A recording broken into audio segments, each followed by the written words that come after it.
Hola, hola, bienvenidos al podcast Cómics Hechos en Guate, un espacio donde vamos a hablar tanto de cómics como de la experiencia de crear cómics en este país. Aunque esté centrado en Guatemala, creo que para muchas personas que lo escuchen de Centroamérica y otros países latinoamericanos, también van a poder sentirse un poquito identificados, ya que los mercados son relativamente similares y creo que tenemos muchos puntos de convergencia. Así que espero encuentren algo de valor y provecho en este podcast que estoy comenzando a crear.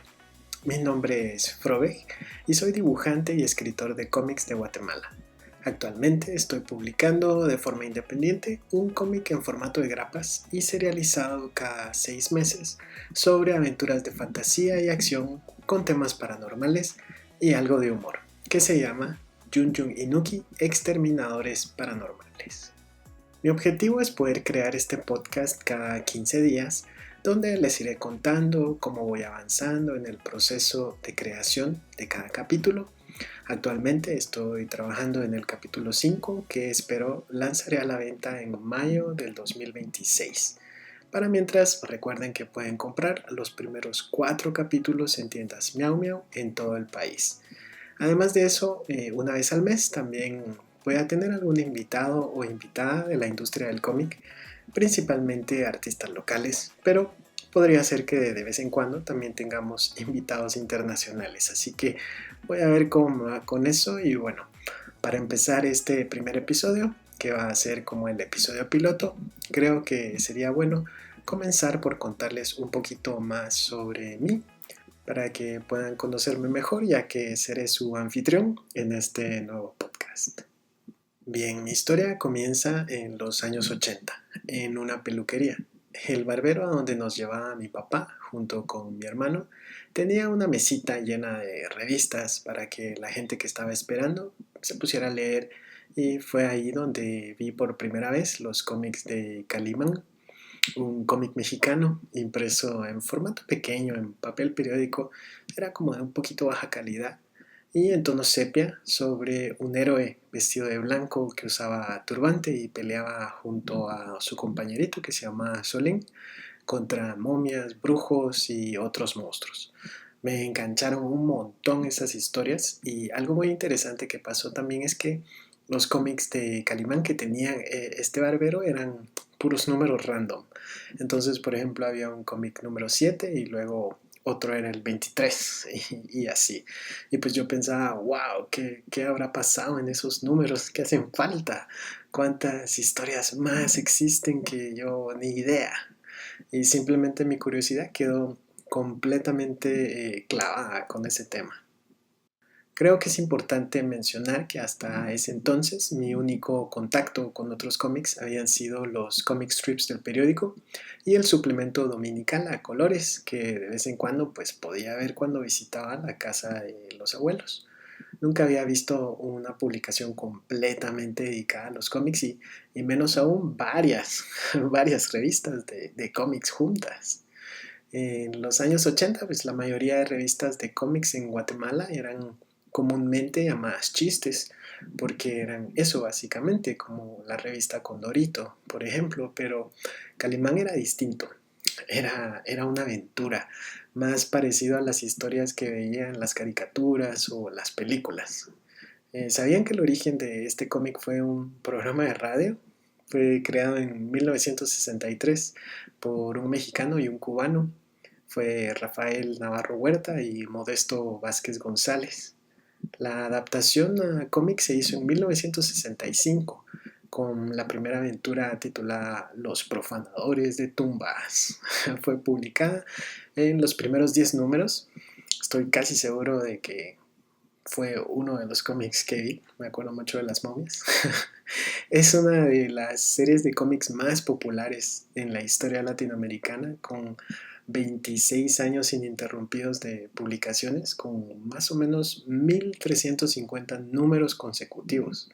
Es incluso más que nuestra actual One Piece, y eso a mí me parece algo súper asombroso. Varios años después de ese encuentro con los cómics de Calimán, llegó a mis manos un cómic de Marvel usado, sin la portada, le hacían falta algunas páginas y en general estaba en muy mal estado, pero era un cómic de una pelea entre un tipo vestido de rojo y un enorme tipo pelón con un saco blanco. Era una secuencia de lucha así fenomenal, donde al final el héroe es derrotado y dejado inconsciente.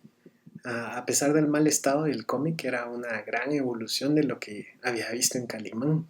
El formato era muy similar, era pequeño, papel periódico, pero el dibujo era mucho más dinámico, dramático y sobre todo tenía color. Fue algo alucinante, a pesar de que no entendía nada del contexto de la historia o los personajes.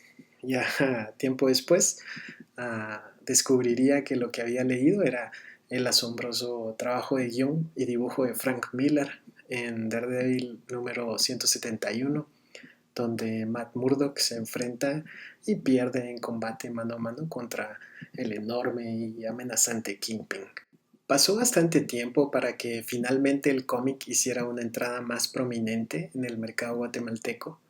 Recuerdo que fue más o menos en 1994 en una Interfer en Parque de la Industria, en la que Editorial Beat trajo un montón de cómics traducidos al español de Marvel y DC, entre ellos la épica Nightfall, en la que Bane le rompe la espalda a Batman.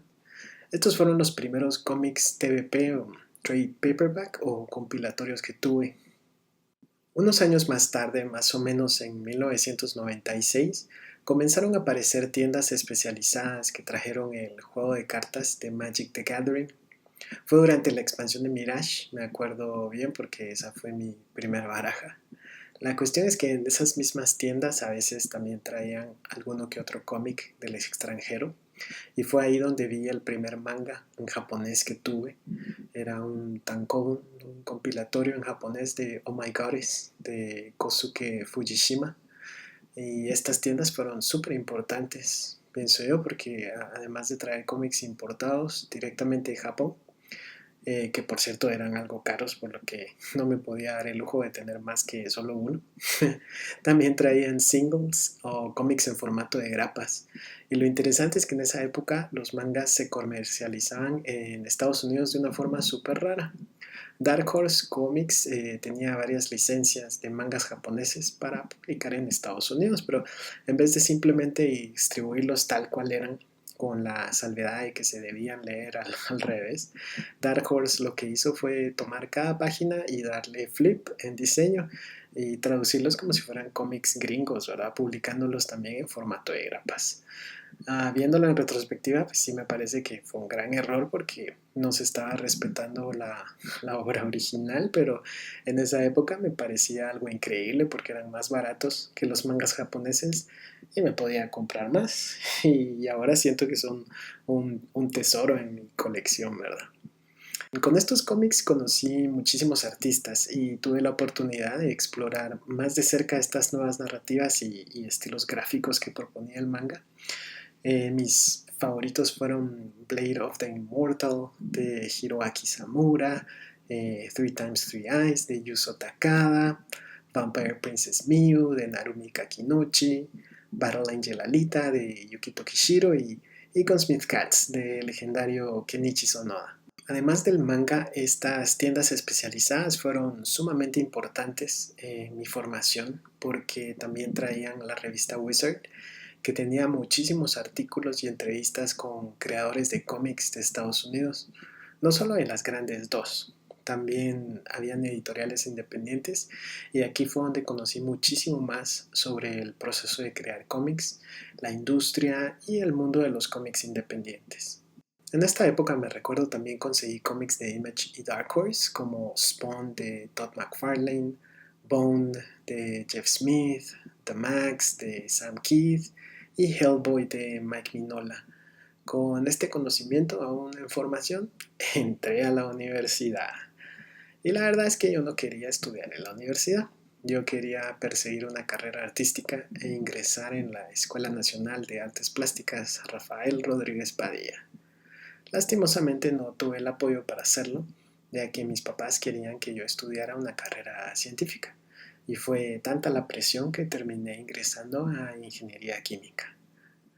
En la primera semana de la carrera, en el primer examen corto, me di cuenta de que esto no iba a funcionar. Primero, porque no entendía nada.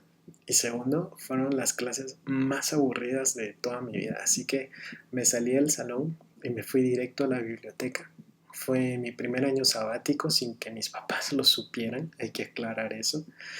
Y a escondidas de ellos me inscribí en la escuela de idiomas para estudiar japonés. Y en vez de ir a mis clases en el edificio de ingeniería, me escabullía a la biblioteca y me dedicaba a leer y practicar mis dibujos. Fue uno de los años más felices de mi formación hasta que mi papá me descubrió. Creo que los decepcioné tanto que finalmente abandonaron su restricción de estudiar una carrera científica y me dieron permiso de estudiar la licenciatura de diseño gráfico y comunicación. No era la escuela de arte que yo quería, pero fue al menos algo un poco afín. Estaba cursando el quinto año cuando se presentó una oportunidad que simplemente no podía rechazar. Unos amigos estaban por lanzar una revista que se llamaría Taxi y me habían invitado a crear un cómic, lo que yo quisiera, sin recibir ningún pago, pero reteniendo todos mis derechos sobre lo que yo creara. Tendrían 6 páginas de la revista, solo para mí. En ese momento yo tenía ya varias historias escritas y dibujadas, algunas de ellas con personajes bien definidos y argumentos bien desarrollados, y solo tenía una que apenas estaba comenzando, de la cual solo tenía 2 personajes creados, una chica con poderes sobrenaturales y un tanuki que le acompañaba. Me pareció que el espacio reducido de 6 páginas sería un buen lugar para experimentar con estos 2 personajes que había creado y con los cuales apenas estaba comenzando a idear historias, justo en ese momento. Así que en septiembre del 2004 se publicó por primera vez un cómic de mi creación, titulado Jun Jun, Cazadora de Fantasmas. Fue un momento muy feliz, realmente lleno de realización. Esta experiencia me enseñó sobre todo a conocer un poco mejor el proceso de creación de los cómics, desde la idea hasta la impresión, y me ayudó a entender todo el tiempo que requería este proceso, el cual resultó ser un montón de horas. Así continué colaborando con la revista por algunos números, pero en el 2005 yo ya había terminado la universidad y estaba trabajando tiempo completo en una agencia de publicidad, lo que comenzó a hacer que mis desvelos diarios por tratar de cumplir con los dos me hicieran fallar trágicamente y tuve que despedirme tanto de la revista como de continuar publicando mi cómic. Si pudiera regresar el tiempo, les juro que renunciaría a la agencia de publicidad y me consigo un trabajo de medio tiempo para poder continuar haciendo cómics, pero la historia no fue así. Esta desilusión me marcó muchísimo. Conseguí pequeños trabajos en cosas relacionadas con cómics, pero nada grande y nada propio como había sido la experiencia de colaborar con la revista Taxi. Así que me enfoqué en continuar mi carrera de diseño gráfico y comunicación, trabajando para empresas de publicidad, entretenimiento y comunicación social. Poco a poco fui dejando de comprar cómics, dejé de escribirlos y dejé de dibujarlos. Fueron años oscuros en todo sentido y por muchas razones. No sé si ahora las agencias de publicidad sean un mejor lugar para trabajar, pero en esa época eran bastante parecidas a las mazmorras de Saruman, donde tenía a los goblins produciendo orcos. Así que en el 2015 tuve suficiente y me salí del mundo de las agencias de publicidad. Estaba agotado mental y físicamente. Comencé a trabajar de forma freelance, enfocándome un poco más en diseño. En esa época comencé a dibujar otra vez, a participar en exposiciones colectivas con mis amigos de Capiusa y poco a poco fui recuperando la confianza en mí mismo y mi pasión por los cómics. Había una tienda de libros que se llamaba de museo y comenzaron a traer tankobons de mangas japoneses traducidos al español, pero reteniendo la lectura original, de derecha a izquierda, publicados por Editorial Norma. Conocí la obra de Atsushi Okubo con la serie de Soul Eater. Me compré los 10 volúmenes que tenían y sentí una chispa encenderse dentro de mí, así como esa primera vez que vi los cómics de Calimán. Comencé a escribir y a dibujar cómics nuevamente, pero aún así mi trabajo de diseñador y comunicador freelance aún consumía la mayor parte de mi tiempo. Había estado trabajando con la idea de hacer una exposición de arte y de escribir un libro cuando de repente nos cayó la pandemia encima. El año 2020 fue un año muy introspectivo, creo que para todos, en el que todos tuvimos la oportunidad de ver nuestras vidas en perspectiva y tomar decisiones en cuanto a lo que realmente queríamos. Así que en el 2021 renuncié a la ciudad, le dije adiós a los clientes que tenía y me mudé a Antigua Guatemala. Había sacado una certificación como maestro de yoga, así que comencé una vida más tranquila y sencilla, con mucho más tiempo para escribir y dibujar. Un par de años más tarde, en el 2023, finalmente tomé la decisión de volver a crear cómics. Fue algo muy natural decidir retomar ese cómic que había abandonado casi 20 años atrás. Rediseñé los personajes, reescribí la historia y la expandí. Y ahí fue donde nació mi cómic actual, Jun Jun Inuki Exterminadores Paranormales. Esta vez no iba a depender de nadie más, ni esperar a que alguien me abriera alguna puerta, así que me eché la responsabilidad de la editorial al hombro y emprendí el vuelo. Haciendo el trabajo de escritor, dibujante, diseñador, editor y agente promotor, comencé a investigar todo lo que necesitaría para hacer esto una realidad. Comencé a solicitar cotizaciones con imprentas, investigué sobre los derechos de autor y el copyright, investigué sobre las tiendas que vendían libros y cómics, sobre la comunidad y pues sin ver para atrás simplemente comencé a producir mi cómic. Al principio me había autoimpuesto el objetivo de hacer 3 números al año, pero luego de darme cuenta de todo el trabajo que requería hacer la promoción, la distribución y los aspectos legales que no tenían nada que ver con el dibujo o la historia para producir cada cómic, decidí que mejor lo reduciría a solo 2 publicaciones al año. Ahora ya más de 2 años más tarde de ese primer momento, en el 2023, tengo la satisfacción de tener 4 capítulos de mi cómic publicados, con todo el ánimo y energía para continuar y lanzar 2 más el próximo año. Estamos finalizando octubre del 2025 y ya estoy trabajando en el número 5. Me alegra haber comenzado este podcast y poder compartir con ustedes mi experiencia. Espero la hayan pasado bien y esto pueda servirles ya sea de inspiración o guía para quienes también quieren comenzar a crear cómics o incluso para quienes ya están haciendo sus propias producciones. Cuéntenme qué les pareció el podcast y también qué les gustaría escuchar en próximas ediciones. Les agradezco muchísimo que me escucharan y si les gustó, dejen un comentario y pónganle una calificación de 5 estrellitas. Lo aprecio mucho y espero puedan leer muchos cómics hechos en Guate.